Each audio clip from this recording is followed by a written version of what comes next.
So what we've seen, particularly in the last section talking about how we pay for long-term care services, is that in fact there's a very large role for unpaid care. The elderly rely primarily on unpaid help or informal care from their family and friends. And as we've also discussed, the vast majority of community-dwelling elderly who have long-term care needs receive unpaid help for their needs. In 2011, which is the most recent time period for which we have an estimate, the economic value of this unpaid caregiving was about $450 billion in 2009 dollars.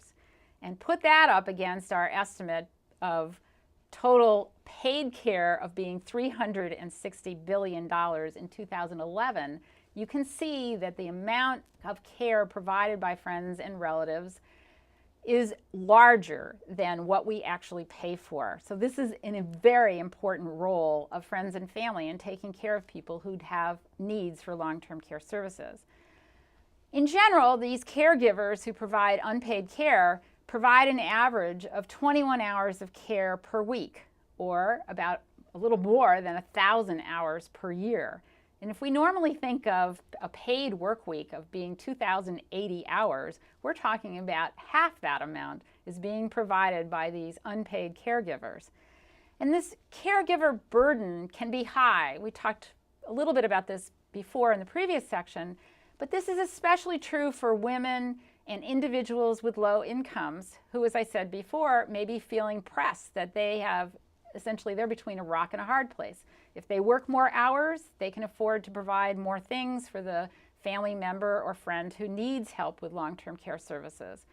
But on the other hand, if they work more hours, they can't provide as many hours of this informal unpaid care without themselves going without sleep or doing their own homemaking chores or whatever else they'd like to do.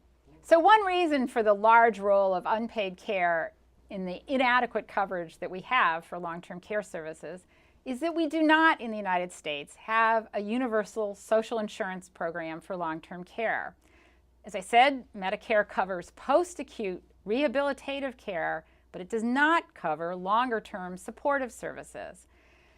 Very few people, as we noted earlier, purchase private long-term care insurance. It's fewer than 10% of individuals 55 and older have a long-term care insurance policy.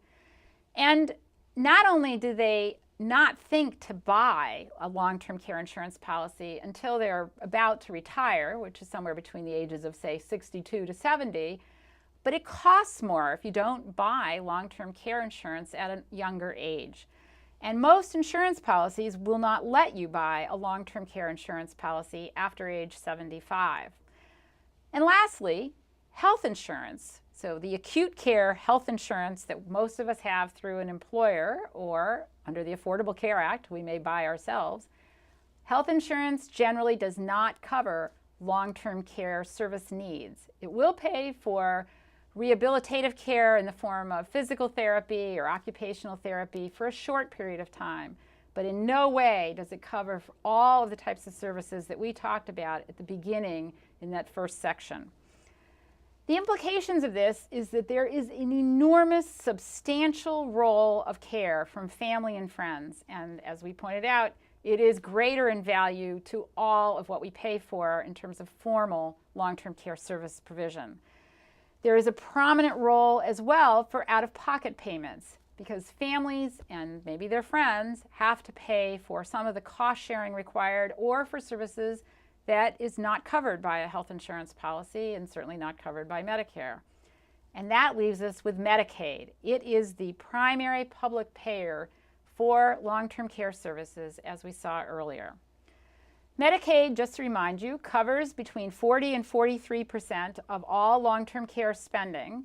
And if we exclude Medicare's role, which is only for care provided after an acute care episode, if we exclude that Medicare spending, then Medicaid is paying for more than 60% of all the money that the U.S. spends on long-term care services.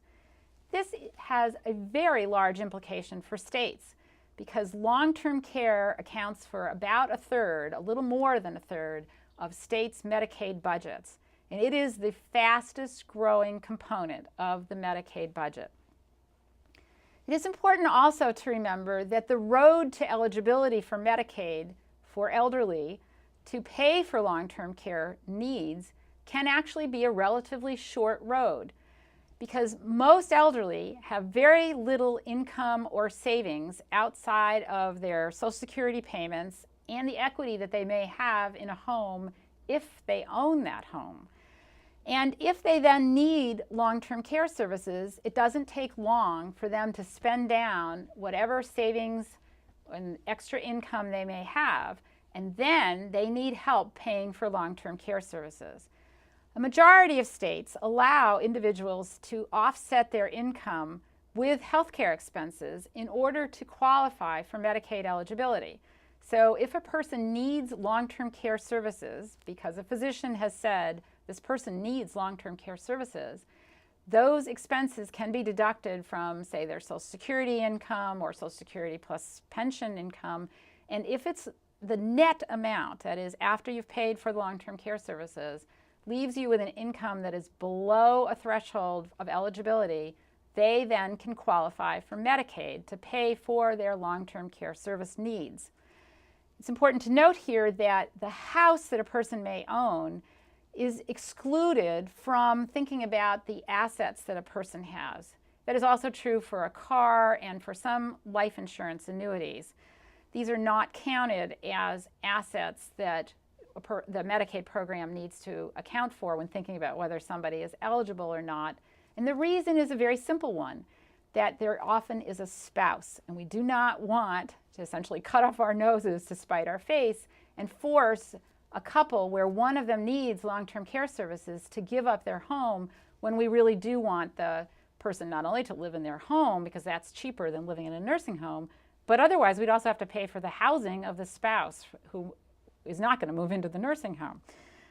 So it's important to recognize that there are some of these assets that are not counted when thinking through the eligibility for somebody for Medicaid. But nonetheless, the point here is that in a very short period of time, a person could burn through whatever small amount of savings they may have paying for long-term care services, and then they qualify for Medicaid to pay for their long-term care service needs. Next, we're going to talk about issues involved with the private long-term care insurance and why a market for long-term care insurance really has not developed in the United States.